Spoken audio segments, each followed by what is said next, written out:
एक बार माधव दास जी के मन में आया कि ठाकुर जी, आपके तो दर्शन करता हूँ, आपके पास तो नित्य आता हूँ। मेरी इच्छा है कि मैं वृंदावन दर्शन करके आऊँ।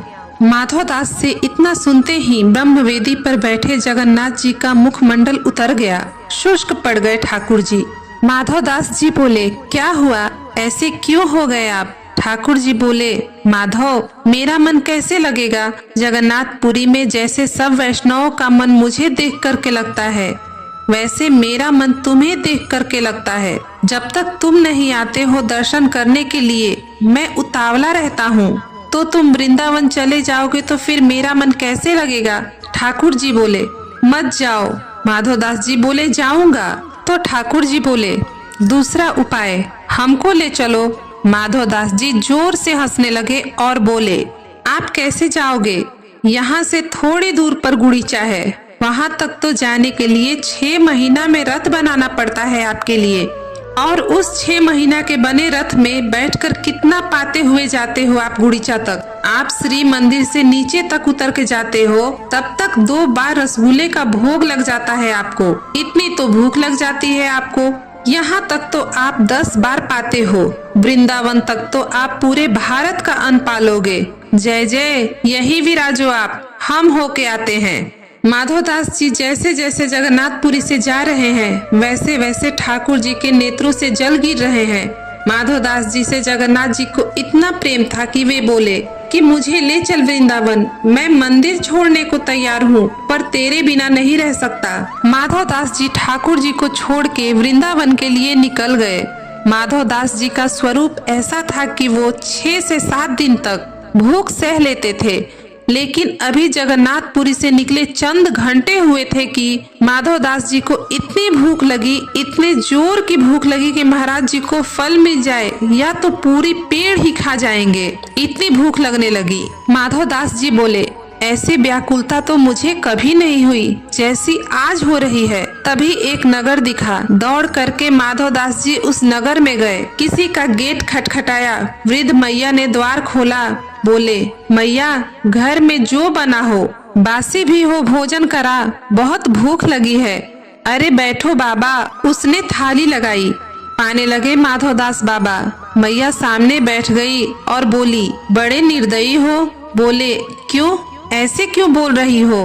अकेले पा रहे हो? बगल में सांवला सा बालक बैठा है, इसे क्यों नहीं पवा रहे हो? बेचारा ऐसे टुकुर टुकुर तुम्हारी थाली की ओर देख रहा है, इसको क्यों नहीं खिला रहे हो? माधव दास जी बोले, मेरे संग तो कोई नहीं है मैया, मैं अकेला हूँ। बोली, अरे इतना सुंदर सा प्यारा सा घुंघराले केश है, कटाक्ष नेत्र है, श्याम वर्ण का है। मैं तो ये सोच रही हूँ, पता नहीं कौन सी मैया ने अपना बालक बाबा जी को दे दिया है। तुम बाबा हरण करके तो कहीं नहीं ले जा रहे हो इस बालक को? माधव दास जी बोले, बालक? तभी समझ में आया, इतनी जल्दी इतनी तीव्र भूख लगना, बगल में बालक का अदृश्य होना, मुझे न दिखना, सामने वाले को दिखना, श्याम वर्ण का होना। बोले, ओहो, तो चले आए हो संग में हमारे? श्री जगन्नाथ जी संग ही जा रहे हैं श्री माधव दास जी के। अंतस्थ में बैठ के, हृदय में बैठ करके श्री माधव दास जी के महाप्रभु श्री जगन्नाथ जी वृंदावन जा रहे हैं। जिन माधव दास जी को 1 महीना में वृंदावन पहुंच जाना था, उनको वृंदावन पहुंचने में 6 महीने लगे, क्योंकि 10 कदम चलते भूख लग जाती। तो माधव दास जी अपने पेट को बोले, थोड़ी देर सह ले, बस थोड़ी देर। ठाकुर जी को बस इतना कहते, इतनी दूरी पर गांव है, बस वहां तक मुझे चलने देना, वहां पहुंचते ही भोजन कराऊंगा। क्योंकि एक भूख तो माधव दास जी की और दूसरी भूख हृदय में बैठे जगन्नाथ जी की। माधव दास जी ठाकुर जी से बोले, महाप्रभु, आपको इतनी भूख लगती क्यों है? इतना पाते क्यों हो आप? ठाकुर जी बोले, अरे तू नहीं जानता, क्या नाम है मेरा? जगन्नाथ, जग के नाथ, पूरा विश्व मेरे गर्भ में विद्यमान है। मैं नहीं पाऊंगा तो फिर पूरा विश्व भूखे रह जाएंगे, इसलिए मुझे पाना ही पड़ता है। वृंदावन जैसे ही पहुँचे माधव दास तो एक जगह से बहुत सारे चने खरीद लिए थे। जब भूख लगती तो वही चने खा लेते। वृंदावन जाके यमुना तट पर स्नान आदि करके चना ले लिए।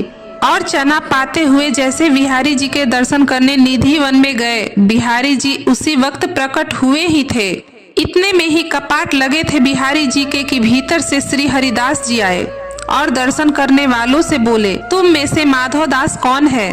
माधवदास जी बोले, आपको मेरा नाम कैसे पता? मैं हूँ। बोले, इधर आओ, तुमको जरा भी होश नहीं है? हमारे बिहारी जी का पूरा मुंह छील दिया तुमने। माधवदास जी बोले, मैंने क्या किया? मैंने तो बिहारी जी को देखा नहीं अभी तक, पहली बार दर्शन करूंगा मैं तो। स्वामी जी हाथ पकड़कर भीतर ले गए गर्भगृह में। तब भीतर जाकर देखा बिहारी जी खड़े हैं सामने। हरिदास जी बोले, बिहारी कह रहे हैं माधव दास नाम का शिष्य आया है मेरा, सुबह सुबह रूखा चना खिला दिया और ठाकुर जी अपना मुंह खोल के दिखा रहे हैं। माधव दास जी जैसे ही गए बिहारी जी के दर्शन करने, बिहारी जी ने अपना छोटा सा मुंह खोल के दिखा दिया। 2 छाले हुए हैं मुंह में। माधवदास जी के नेत्र सजल हो गए। जैसे ही माधवदास जी वृंदावन आए तो चित्त में विराजमान जगन्नाथ जी बाके बिहारी हो गए। अब माधवदास जी ने तो वही चने पाए जो जगन्नाथ जी पा रहे थे, लेकिन बिहारी जी का मुंह छिल गया, क्योंकि बिहारी जी तो महलों के ठाकुर हैं, मीठा मीठा पाते हैं, हल्का हल्का पाते हैं। माधवदास जी बोले, जय हो मेरे ठाकुर जी, आपने मेरे हृदय को पूर्ण स्वीकार करके ये प्रमाणित कर दिया आज, क्योंकि मेरे चित्त में जगन्नाथ बैठ करके आए थे, पर वृंदावन आते आते वो तो बिहारी जी हो गए।